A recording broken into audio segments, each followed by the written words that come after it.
Prostitution and Cuba were the main topics discussed in the Troy Library's efforts to educate Troy students on the Latino culture.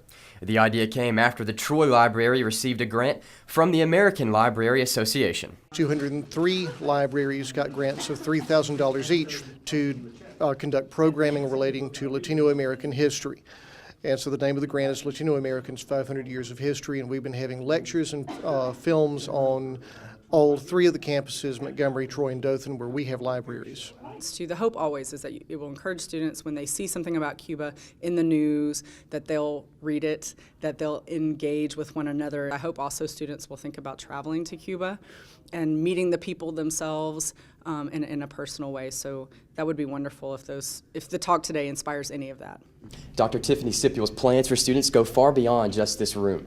She says she hopes to answer questions students may have about the relationship between the United States and Cuba, with hopes of one day strengthening the ties between the two countries. Students have so many questions about Cuba right now in light of the changes that are occurring between the United States and Cuba. And so I hoped that this talk, maybe even more than centering on or provoking conversation about prostitution, would help us understand Cuba. Learning the language, learning about the culture, learning about the history, asking the hard questions about the role that we as individual citizens can play in forging relations, not just with Cuba, but with Latinos in our own culture. That's the real drive here in this. And if students have learned something about prostitution in Cuba, great. But if it inspires them to ask questions about the history of Latin America more generally, then I'm happy.